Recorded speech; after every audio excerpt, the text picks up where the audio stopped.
Amigos y hermanos, hoy día vamos a hablar acerca de 5 diferencias entre los presbiterianos y los reformados continentales. Los reformados continentales se llama así porque son iglesias que surgieron en la Europa continental, para diferenciarlo de los presbiterianos que surgieron en las Islas Británicas. Los reformados continentales surgieron aproximadamente un siglo antes, dependiendo del país, que los presbiterianos. Los reformados continentales son una reforma directa de la Iglesia Católica Romana, mientras que los presbiterianos en Escocia sí son una reforma directa de la Iglesia Católica Romana, pero en Inglaterra eran una facción dentro del movimiento puritano que buscaba renovar la Iglesia de Inglaterra, que era una iglesia protestante. Entonces hay diferencias históricas entre los reformados continentales y los presbiterianos. El presbiterianismo surge cuando John Knox busca traer las ideas de la reforma que hay en el continente, específicamente en Ginebra, e implantarlas en Escocia. Entonces, ¿cuáles son las diferencias entre los reformados continentales y los presbiterianos?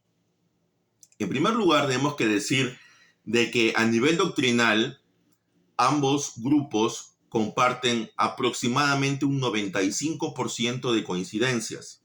Si uno lee las confesiones de fe de las diferentes iglesias reformadas continentales, las más conocidas son las iglesias reformadas de los Países Bajos.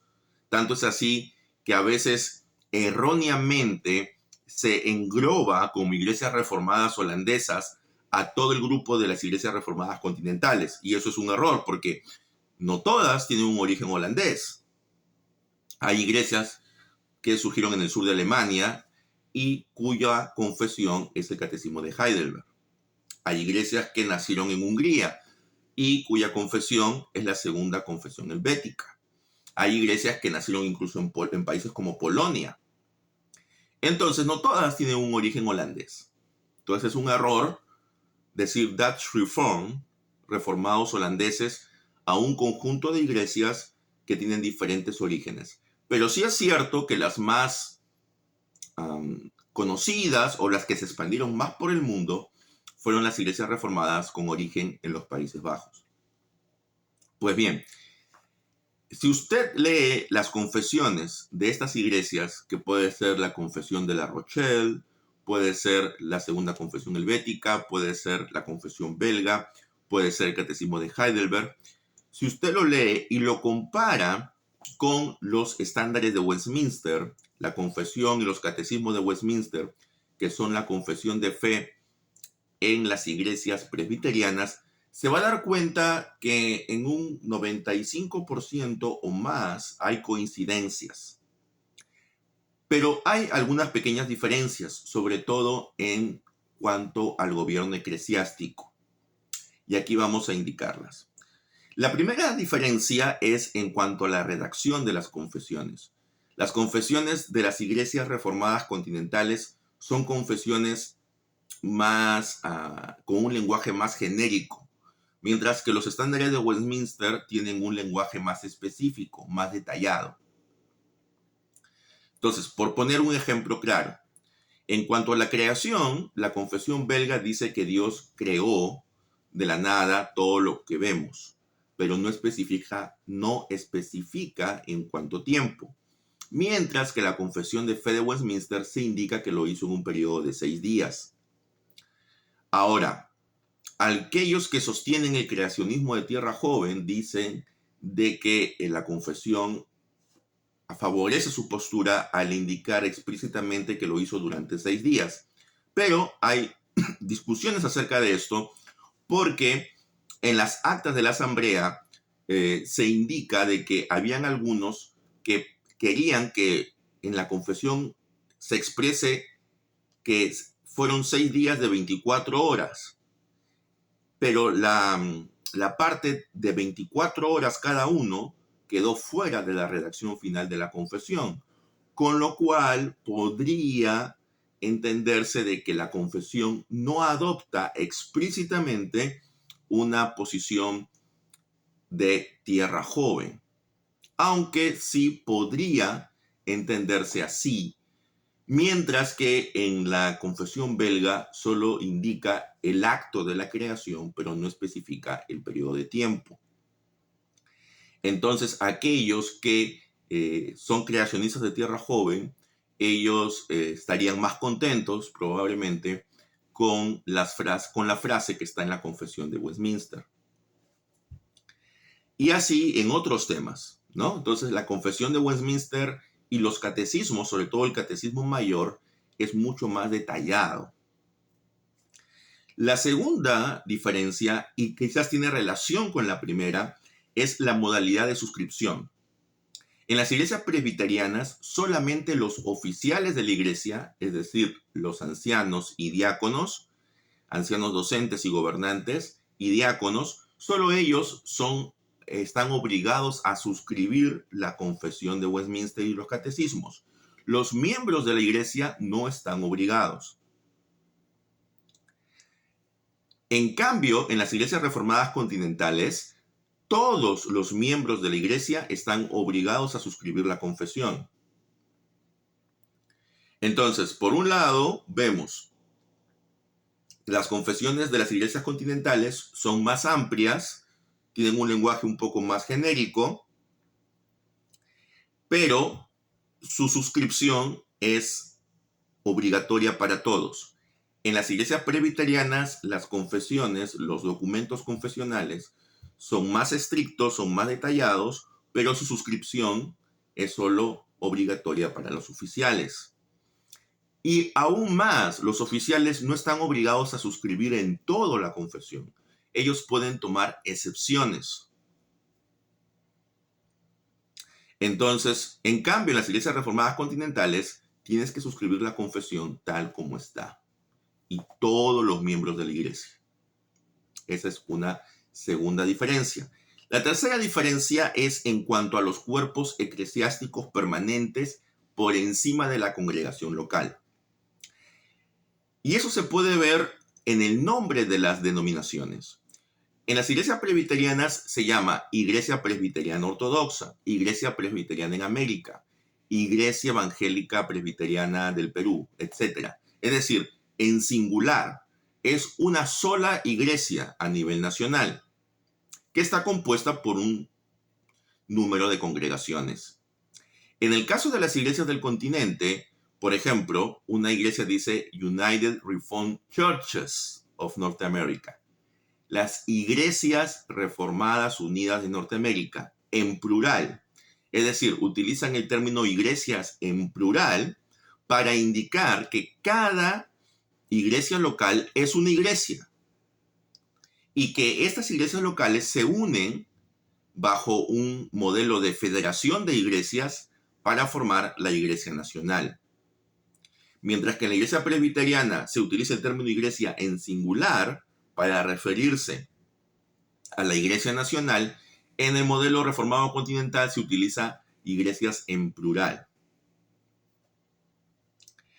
Entonces, ante esto, queda como consecuencia de que en el modelo reformado continental solamente el presbiterio y la asamblea general o sínodo general solamente se constituye cuando están todas estas iglesias reunidas.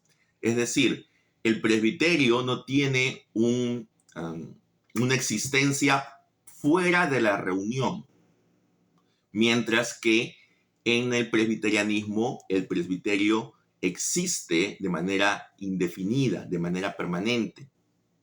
Como consecuencia de ello, los ministros, los pastores en la iglesia presbiteriana son miembros no de la iglesia local, son miembros del presbiterio, mientras que en las iglesias reformadas continentales son miembros de la iglesia local.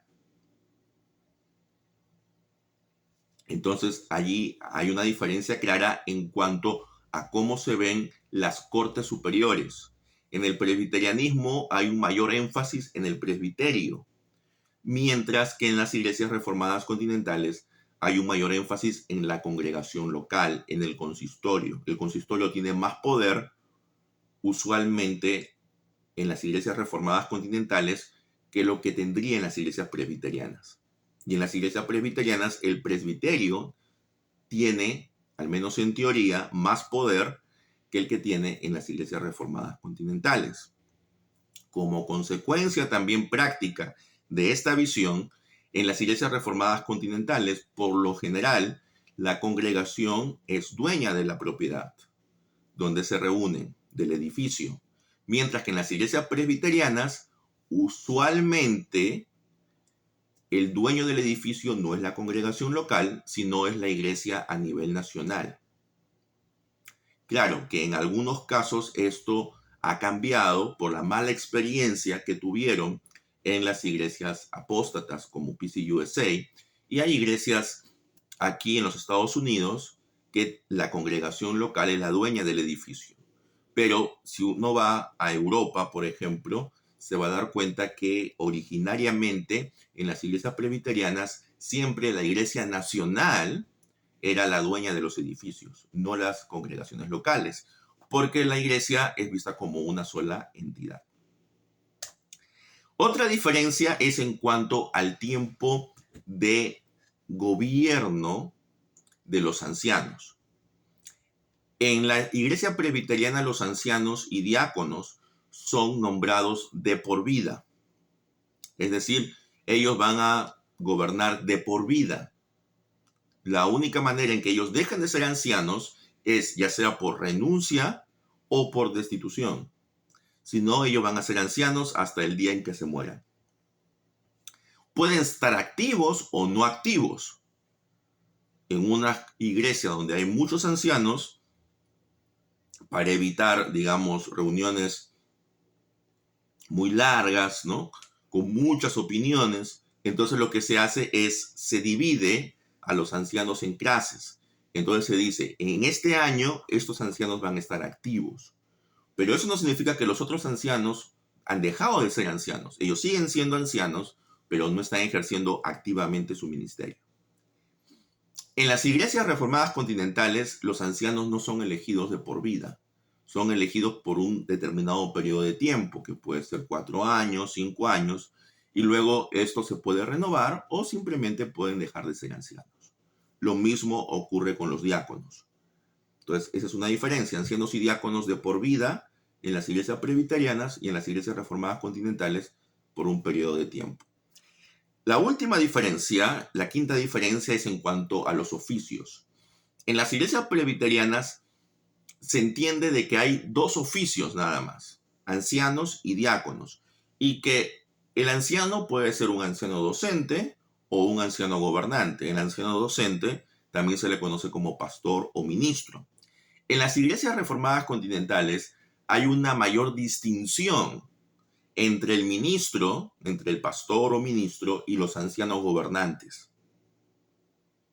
El pastor o ministro se considera un oficio y los ancianos gobernantes o simplemente ancianos se considera otro oficio. Entonces, mientras que en el sistema presbiteriano hay 2 oficios, o algunos dirían 2 oficios y medio, en las iglesias reformadas del continente hay 3 oficios: pastor, anciano y diácono. Por eso es que en las iglesias reformadas del continente hay una mayor claridad en cuanto a que solo el ministro puede predicar y administrar los sacramentos. Un anciano no puede predicar ni administrar los sacramentos. En las iglesias presbiterianas, en teoría, podría un anciano predicar y administrar los sacramentos, pero en la práctica, la mayoría de ellas tiene reglas al respecto en las que no se puede, salvo circunstancias excepcionales. Entonces, esas son las diferencias entre las iglesias presbiterianas y las iglesias reformadas del continente. Históricamente, las iglesias presbiterianas y las reformadas han cantado salmos. Las presbiterianas, algunas han cantado solo salmos, mientras que en las iglesias reformadas del continente siempre se han añadido algunas canciones bíblicas que no son salmos e incluso algunos himnos no inspirados. Pero solo algunos himnos puntuales para cantarse en fechas especiales. Y esa es una extra diferencia es que en las iglesias reformadas del continente, en promedio, por supuesto esto va a cambiar de acuerdo a la congregación y de acuerdo a la denominación, pero en promedio las iglesias reformadas del continente tienen una liturgia más ordenada, tienen oraciones fijas, mientras que en las iglesias presbiterianas hay mayor libertad. Hay iglesias presbiterianas que también tienen una liturgia bien ordenada, como hay iglesias presbiterianas pues, que tienen una liturgia muy evangelical, ¿no? Entonces, hay una mayor variación en cuanto al modelo litúrgico, mientras que en las iglesias reformadas del continente hay una mayor homogeneidad. Algunos dirían de que las iglesias reformadas del continente, en cuanto a su liturgia, son, digamos, están en el medio entre el presbiterianismo y el anglicanismo de Iglesia Baja. Mientras que el presbiterianismo, en algunos casos, estaría más cercano, digamos, a un culto bautista. Entonces hay esas diferencias también. Pero eso va a depender mucho de la congregación, de la denominación e incluso del liderazgo del pastor que esté allí. Pues bien, entonces, ¿cuál de las dos expresiones de la fe reformada te es más convincente después de haber escuchado estas diferencias? ¿Los presbiterianos o los reformados continentales? Déjanos tus comentarios y si tienes alguna otra diferencia en mente o que hayas leído, la puedes también mencionar. Que el Señor te bendiga y nos vemos en una próxima edición. Comparte este video con aquellos que piensan que no hay ninguna diferencia entre ambos grupos, o comparte este video con aquellos que no están seguros de qué son los reformados continentales y si hay alguna diferencia con los presbiterianos. Que el Señor te guarde y nos vemos en un próximo video.